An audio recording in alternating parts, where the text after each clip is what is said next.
గురుగారు, మన సాంప్రదాయంలో మగవారికి మాత్రమే మొలతాడు ధరించే ఆచారం ఉందా? ఆడవాళ్ళకి ఈ సంప్రదాయం లేదా? అలా లేదు తల్లి. శాస్త్రబద్ధంగా అందరూ ధరించాలి.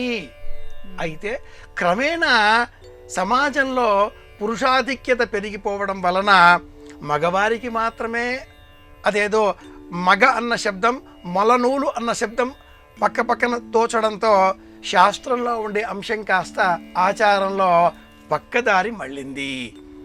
ఎవరైనా ధరించాలి.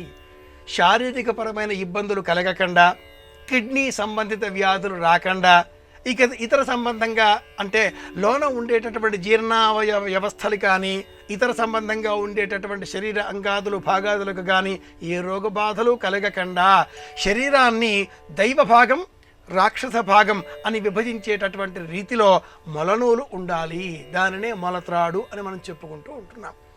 మహిళలు నేటి కాలంలో నడుముకు వడ్డాణము అనే ఆభరణం ధరిస్తున్నారు.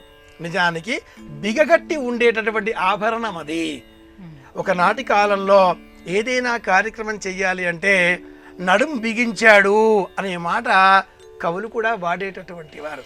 ఒక పని చెయ్యాలి, ఒక యుద్ధం చెయ్యాలి, ఒక బెందె అలా ఎత్తి పట్టుకోవాలి, లేదా కొన్ని వస్తువులు అలా తీసుకెళ్ళాలి, ఏదో ఒక పని అనగానే నడుం బిగించాడు, అలా పని చేయడానికి సిద్ధపడ్డాడు అని మన వాళ్ళు చెప్తూ ఉంటారు. అర్థం ఏమిటి అంటే నడుం బిగించి కడితే శరీరంలో వెన్నుపూస పైన బరువు పడదు. వెన్నుపూస పైన బరువు పడకపోవడంతో ఇలా నిటారుగా ఉంటారు. లోన ఉండేటటువంటి సమస్త శరీర అవయవాలకు ఏ రోగాలు రాకుండా కాపాడేటటువంటిది కనుక మొలనూలు ఇరు వర్గాల వారు అందరూ ధరించవలసినటువంటిదే, అవసరమైనటువంటిదే. దోవతి పడిపోకుండా లేదా కట్టుకున్న వస్త్రం జారి పడిపోకుండా అని ఉపయోగిస్తున్నారు. ఎందుకు అంటే యజ్ఞోపవీతం వేసుకుంటే వీపులో దురద పుడితే దాన్ని శుభ్రం చేసుకోవడానికో అన్నట్లుగా, మెడలో మంగళసూత్రం వేసుకుంటే పిన్నీసులు కాంటలు వేసుకోవడానికో అన్నట్లుగా ఉపర ప్రయోజనాలు చెబుతున్నారు. నిజానికి ప్రయోజనాలు ఎంత శాస్త్రబద్ధమో అలాగే మొలనూలుకు ఉండేటటువంటి శాస్త్రీయమైన ప్రమాణాలను గమనించి రోగాలు రాకుండా మహిళలు పురుషులు అందరూ ధరించవలసినటువంటి ఆభరణం అలాగే ఆయుధం అని చెప్పాలి. రోగ నిరోధక నిదాన విధానం ఇది మొలత్రాడు ధరించడం. మరి మొలత్రాడును కూడా ఎరుపు, నలుపు అనే వివిధ రంగులతో కూడా కట్టుకుంటారు కదా, ఏంటి వీటి ప్రత్యేకత? నిజానికి శాస్త్రంలో బంగారు లేదా వెండి ఈ లోహాలతో ధరించాలి అని శాస్త్రం ఉంది.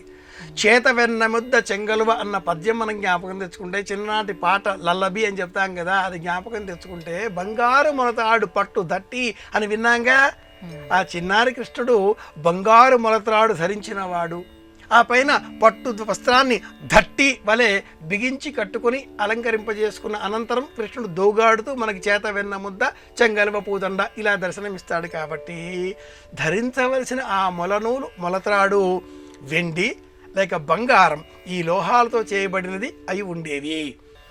శరీర ధర్మాన్ని అనుసరించి స్వర్ణ ఆభరణం నాభికి దిగువన ధరించకూడదు కనుక వెండి మొలనూలు వెండి మొలత్రాడు శాస్త్ర ప్రమాణం, ఆరోగ్య సూత్రం, ఆయుర్వేద శాస్త్రం ప్రమాణాలకు చెందినదిగా మారింది. నేటి కాలంలో వెండి కానీ బంగారం కానీ రాజలోహాలు ఖరీదుగా మారడంతో రంగులలో ఉండే దారాన్ని ధరిస్తున్నారు.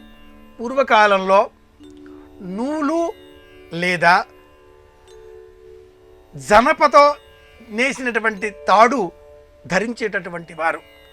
అలాగే వివాహ సమయంలో కూడా అమ్మాయికి యోక్త్రం అన్న పేరిట దర్భతో పేరినటువంటి తాడును 21 వరుసలలో నడుముకు బంధించేటటువంటి వారు. నేటికి ఈ ఆచారం ఉంది. వివాహంలో మాత్రమే ధరింపజేస్తారు. క్రమేణా ఆ నడుముకు ధరింపజేసేటటువంటి యోత్రం తొలగించిన తర్వాత ప్రత్యామ్నాయంగా ఎరుపు రంగు, పసుపు రంగు, తెలుపు రంగు ఇలా రంగులలో ఉండేటటువంటి దారాన్ని ధరిస్తున్నారు. సామాన్యంగా నలుపు రంగులో ఉండే దారాన్నే ధరించాలి. ఇది ప్రమాణం.